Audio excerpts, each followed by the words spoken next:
자, 영끌 같은 경우는 이번 DSR 규제가 훨씬 더 심각하게 들어가죠. 그래서 지금 어떤 상황인지 한번 봅시다. 규제에 대한 상황. 자, 신용대출 막차 타자. 뭐만 하면 맨날 막차 타죠. 은행 창구 북적이고 있죠. 그러면서 추가 대출, DSR 문의 등 빗발치고 있다. 주말이 더 심했죠. 그러면서 30일 이후 신용대출을 1억 원 이상 받은 사람이 주택을 신규로 구입하게 되면 2주 안에 신용대출을 회수해야 한다. 신용대출에서 집 살 생각하지 말아라 이거죠. 그러면서 뭐 고소득 직장인의 뭐 전화문의 크게 늘고 뭐 많이 찾아서 엄청나게 많이 받아갔다. 자, 그러니까 이야기들 많이 나오겠죠. 1억 원 넘게 신용대출을 이미 받았다면 규제에서 제외된다.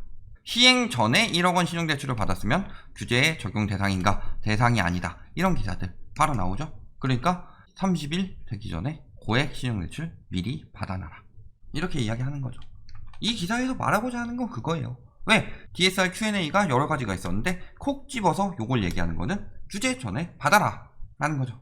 왜냐? 은행 입장에서는 사실 이 규제가 굉장히 달갑지 않습니다. 왜? 고소득자일 경우 잘 갚을 거거든요.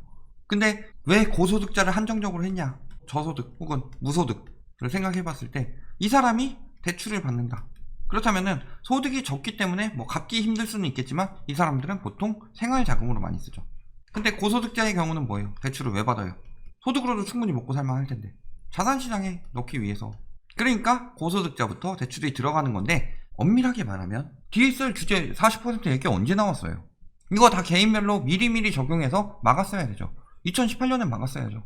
바젤3 시행된다고 얘기가 나왔는데 물론 바로 시행되지 않겠지만 너무 늦은 감은 있죠. DSR 규제가 제대로 되지 않으니까 말도 안 되는 영끌 수요들이 나오게 된 것이다. 사실상. 그리고 이번에 고소득자에 대해서 이렇게 제한을 하게 되는 경우에는 사실상 영끌이 굉장히 막히게 되죠. 저소득자 같은 경우는 지금 집을 살 만큼 신용대출을 빌리기도 힘든 상황이니까. 자, 그러면서 아까 뭐 주중에 뭐 줄 섰다고 했는데 비대면 신용대출은 3-4배나 늘었다.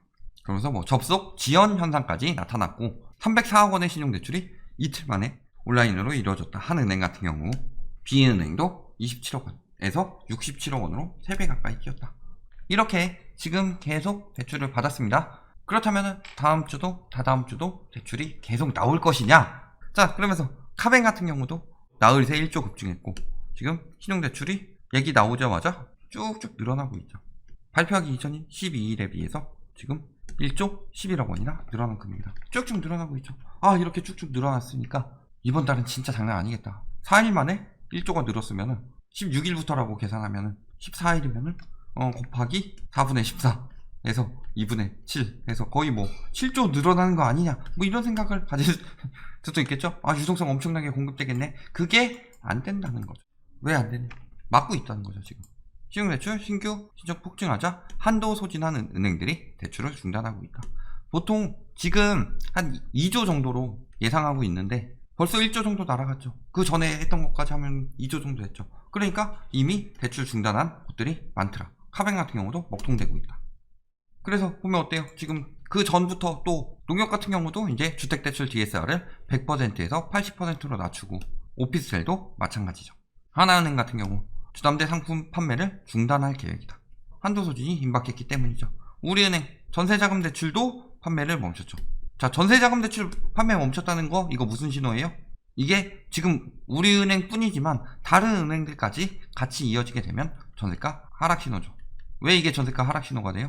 전세가가 상승할 수 있는 여력이 되는 거는 전세자금 대출 때문이죠. 근데 전세자금 대출이 막혀버린다. 예를 들어 저는 이 집에 더 살고 싶어요. 근데 이 집에서 지금 4억에 살고 있는데 이 중에서 2억이 내 돈이고 2억이 대출이었더라. 근데 집주인이 4억 5천으로 올려달라. 그럼 2억 5천을 대출을 받아야 되겠죠. 혹은 그동안에 5천을 벌어놨든가. 그런데 대출이 막혀버려요. 그래서 5천 더 벌어놨다고 칩시다. 2년 사는 동안 2억 5천으로는 어림도 없더라. 이런 사람들이 한둘이겠느냐. 수요가 확 줄어들게 되죠.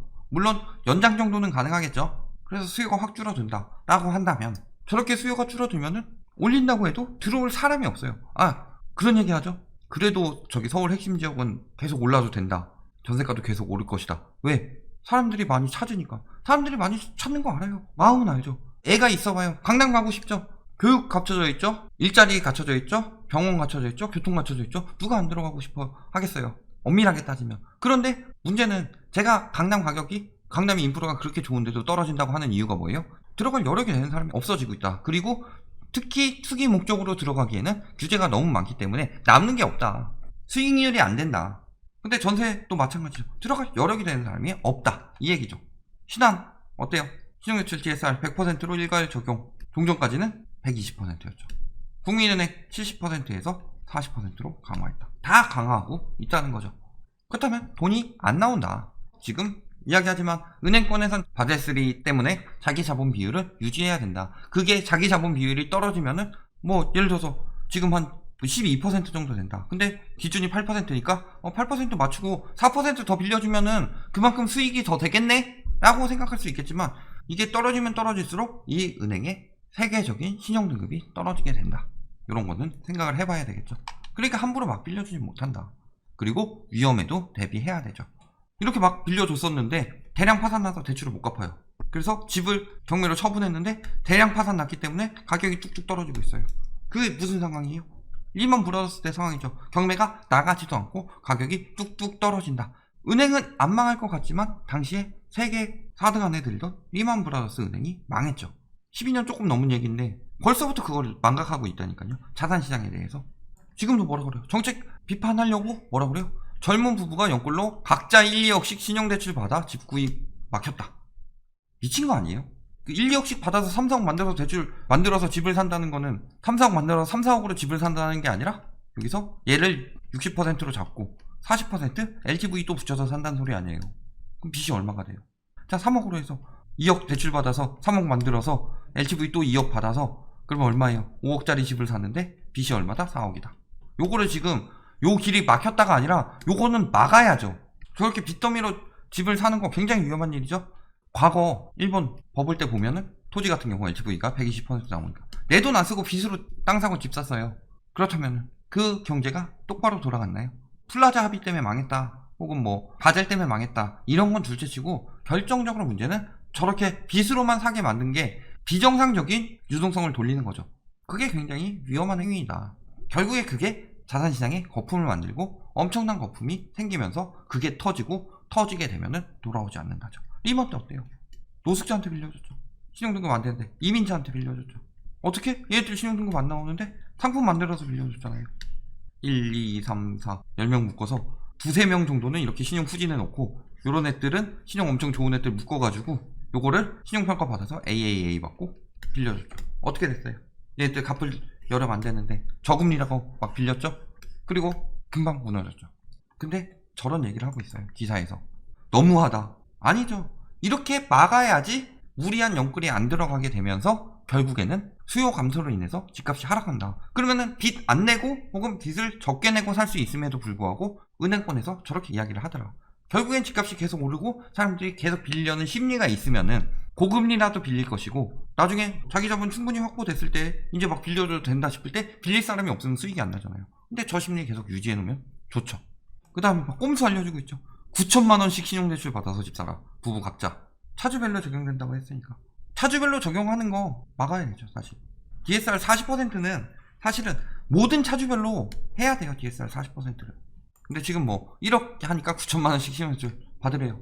걸러내지 않기로 했는데 저거 굉장히 위험한 행위라는 거. 저런 식으로 받아서 지금 사라고 연끌하라고 유도하는 건데 넘어가면 안 된다는 거죠. 왜? 다른 데서 많이 줄어들 거니까. 지금 주택 구입도 이런 식으로 유도해가지고 하는데 2019년 주택 소유 통계 나왔어요. 증가한 나이가 가장 많은 게 40대. 작년이니까 올해가 연끌이 심했죠. 30대. 그 다음에 30대 연끌 많았죠. 근데 감소자를 보면은 누가 많아요? 40대, 50대. 40대는 팔기도 하고 사기도 했다. 30대는 많이 샀고 50대는 많이 팔았다는 거죠. 제가 늘 하는 얘기가 그거죠. 50대가 팔고 30대가 산다. 작년부터 이랬다. 이게 부동산 끝물 징조인데 사실상 코로나로 인해서 경제가 무너져서 자산시장도 무너져야 되는데 저금리라고 호도하고 사실상 DSR이 제대로 지켜지지 않으니까 연끌 신용대출이 가능했던 거죠. 그러니까 집값이 올랐던 거죠. 올해. 문제는 뭐예요? 그것도 이제 끝물이다. DSR 막힌 것도 그렇고 사실상 금리가 더 내려갈 가능성은 매우 희박하죠. 채권금리 오르고 있고 미국에서도 금리 인상이 앞당겨질 수 있다고 하는데 우리나라가 미국보다 금리가 낮으면은 돈 다 빠져나가서 안 되죠. 원래 일반적으로 금리 낮은 나라에서 금리 높은 나라로 가잖아요. 왜? 여기는 대출 이자가 싸고 여기는 예금 이자가 비싸니까. 예를 들어서 여기 뭐 기준금리가 1%라서 예금이 0.5%고 대출이 1.5%다. 근데 여기는 3%라서 예금이 2.5%고 대출이 3.5%다. 라고 뭐 그냥 쉽게 이렇게 잡으면 1.5% 빌려서 2.5%인 나라에 넣어놓는 건 유리하죠.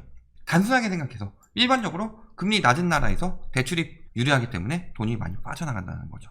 그러니까 우리나라는 미국보다 금리가 높아야 돼요. 역전현상이 나는 거 현상이 거의 없었다. 웬만하면 높아야 된다. 왜냐면은 그래도 미국은 돈이 들어갈 만한 나라인데 우리나라랑 비교해 봤을 때 우리나라가 더 낮아버리면 우리나라 거 빼다가 다 미국에다 집어넣어 버릴 거니까 외환이 보이고도 급격히 감소할 수 있겠죠. 그러니까 미국에서 올리면 우리나라는 따라서 올릴 수밖에 없다. 그리고 미국에서 올리기 전에 우리나라에서 자체적으로 올릴 수도 있다는 거죠. 다만 가능성은 높지 않지만. 결론, DSR 규제 강화, 사실 이거 진지하게 써야 된다. 이게 영끌을 억제하죠. 그 전에 이미 다주택 규제는 강화됐죠. 이런 부분을 했을 때 사실상 엄청난 수요 감소가 일어나고 있다. 다만 아직도 부추겨서 아직도 사는 사람들도 물론 있죠.